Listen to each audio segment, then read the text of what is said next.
Hey, this is Mike from the Run Testers, and currently on my wrists, I have the Garmin Forerunner 165 and the Coros Pace 3, arguably two of the best value running watches you can buy right now. And you'll know that because we have very detailed multi-tester reviews of both of these watches, which you can watch on the channel, and we will put a link up to those. Now, if you're watching this video, you are ultimately trying to decide whether you should go for the 165 or the Pace 3. Now, we'll start by saying, if you go for either watch, you're going to get a very good, strong experience. And there's two watches as a team we've collectively loved using and testing. But what we're going to do in this video is really hone in on the kind of key major differences, what you think are really going to shape the experience that you get with these watches, really where they kind of differentiate. So what we're going to do is take you through the key differences between the Forerunner 165 and the Coros Pace 3, which we hopefully think will help you decide whether you should go for the Coros watch or the Garmin watch, which are two of the best value running watches you can buy right now.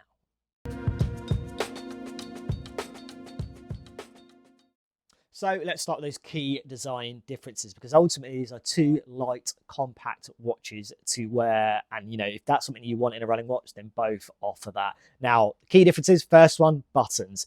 The Garmin Forerunner 165 has 5 physical buttons, very typical of Garmin watches in general.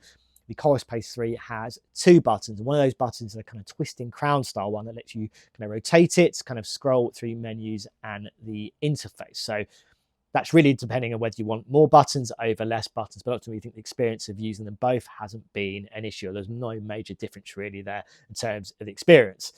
Then you get into the screen. So it's different display technologies. You're getting a transflective LCD, always on display on the Coros Pace 3. So more kind of traditional kind of watch displays or sports watch displays. On the 165, you're getting an AMOLED display, so more typical of smartwatches, so things like the Samsung Galaxy Watch, those proper kind of full kind of smartwatches. So that kind of really dictates the experience you're going to get here in these two watches. The smartwatch kind of like display on the 165 is a little bit more responsive, a little bit more slick running. The one on the Pace 3, it's also a touchscreen as well too, but it has a more haptic kind of feel in terms of the experience. So when you kind of interact with it, you can almost kind of feel it slightly vibrating when you are kind of interacting with that display. So we'd say maybe the 165 is slightly more responsive in terms of that touchscreen experience. But if you want a touchscreen kind of functionality, you get it on both watches here.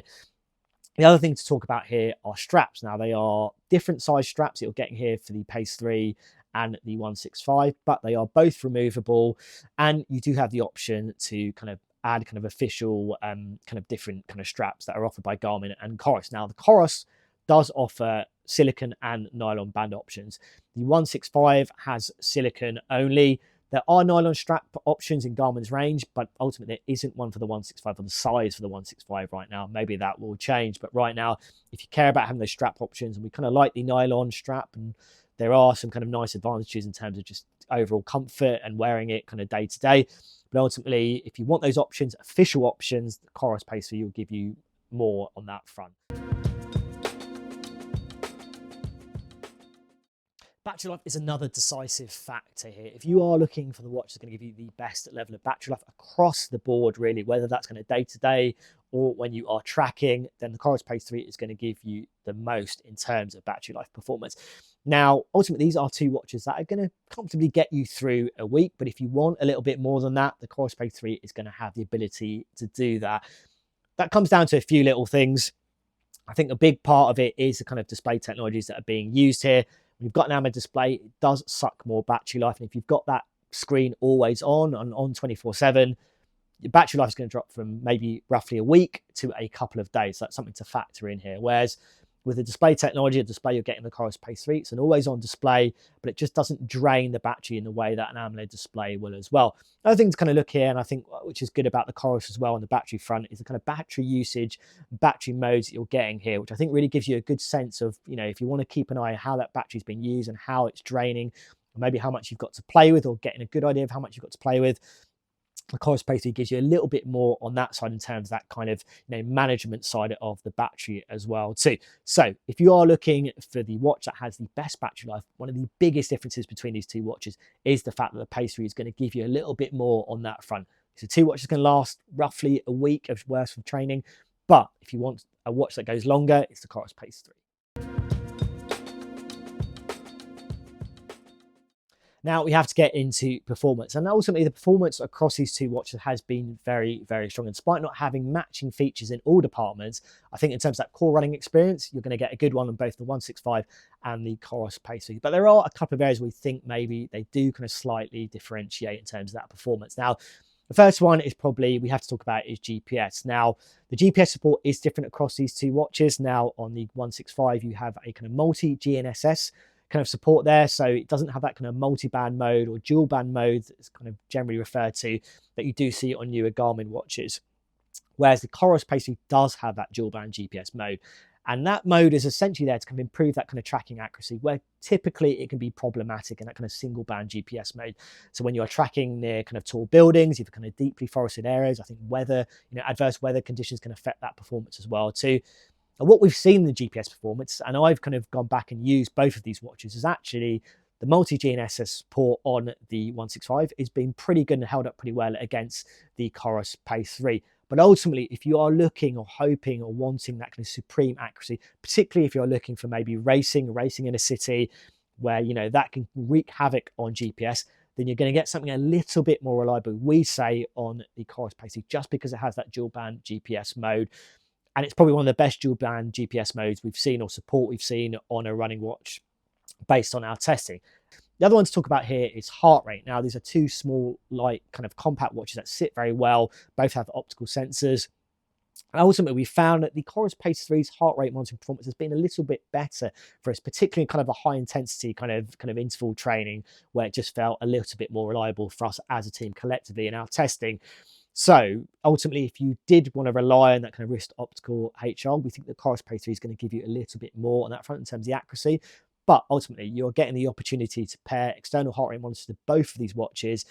And we always say, if you want that supreme accuracy and you are governed by heart rate in your training, then that's what we do. But if you are looking for a watch that has the best performing wrist HR for us, personally, based on our testing, we would say it's a Coros Pace 3. So GPS performance, very much similar in terms of that experience. But if you want that supreme accuracy, the Coros Pace is probably going to give it to you. Again, on the optical heart rate as well, we think the Coros Pace just slightly gives you a little bit more on that accuracy front compared to what we experienced on the 165. So talking about the kind of key features here, we'd say they're pretty level pegged on that front. I think if you're looking for watches that give you kind of good training insights, kind of reliable training insights, kind of recovery recommendations, kind of training features in terms of uploading kind of plans, kind of following plans, uploading workouts, uploading routes, and also using kind of breadcrumb style navigation, you get that across both of these watches. I think there's a few things where they differ. I think that one is the kind of presentation of that information. I think maybe it's slightly more user-friendly across Garmin's watch and also its companion app. They both have their kind of areas to kind of definitely improve on that front, but I think the presentation of most of that information is a little bit better on the Garmin side. There's a few features that maybe you get on the Garmin side. There's things like daily suggested workouts, but I don't think, Coros doesn't have a feature like that, but ultimately I don't think it's a poorer watch because it doesn't have a kind of suggested workout style feature. And, so that's an area where, it might be a big deal for some people. I think ultimately it's not going to massively, influence your kind of, experience of using these as running watches. There's a little bit more on the Garmin in terms of kind of HRV or heart rate variability, kind of fueled recovery insights, but ultimately I think the presentation of it on the 165 isn't the most user friendly. So while it has it and the Coros generally doesn't have it here, I don't think you're missing out on something there massively in terms of the recovery or heart rate recovery insights. In terms of fitness tracking and kind of sleep monitoring, both do that. You're getting a little bit more on the sleep monitoring side in terms of information, in terms of insights on the Garmin, but ultimately both of these watches can be a little bit hit and miss in terms of that sleep tracking performance. So those are the things that you are looking for in a watch. I think ultimately you're going to get a little bit more information from the Garmin, but the experience and the accuracy is probably going to be around about the same ultimately.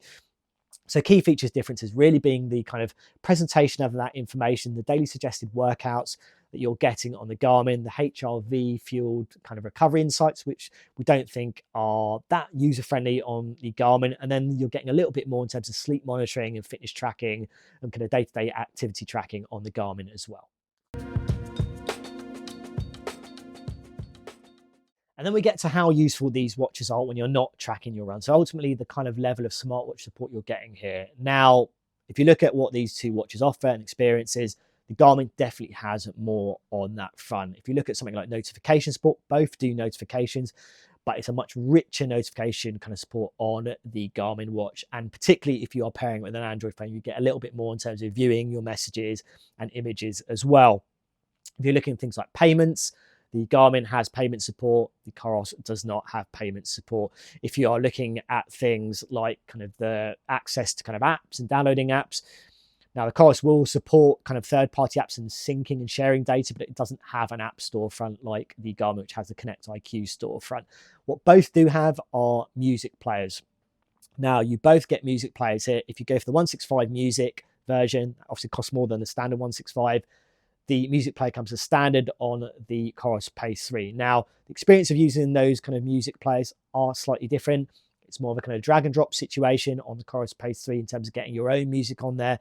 The Garmin Forerunner 165 music has Wi-Fi additionally, and that lets you sync that kind of audio, and that's across your own audio, but also streaming services like Spotify and Deezer. So the music player functionality is a lot richer on the Garmin. The Garmin also has music playback control. So if you're listening to something on your phone, you can control it from your watch. You don't have that functionality on the Coros Pace 3. The other thing to talk about here is connectivity. So on the Garmin Forerunner 165, you have Bluetooth and you have ANT+ connectivity. If you go for 165 music, you get the Wi-Fi functionality, and that's there really to kind of sync your music over on the watch or from the watch. On the Coros Pace 3, you're getting Bluetooth, you're not getting ANT+, you are getting Wi-Fi, but you're only really getting that to kind of sync your data, you know, as another way over kind of Bluetooth. So it's not about syncing your kind of audio over Wi-Fi. It's really about syncing your data or offering you an alternative way to do that. So ultimately, if you are looking for the best smartwatch experience, the Garmin is ultimately going to give you a lot more. Okay, so there you have it. Those are what we consider the key differences are between the Garmin Forerunner 165 and the Coros Pace 3. Hopefully that gave you a better sense of how these watches compare and which one may be a better fit for you. But ultimately, as we said in the start of the video, these are two of the best value running watches you can buy right now. Now, if you want to hear more about these watches or compared to any other watches that we have tested, do let us know in the comments. As always, like and subscribe, hit that little bell to find out about our latest videos. And yeah, we'll see you for the next Run Testers video.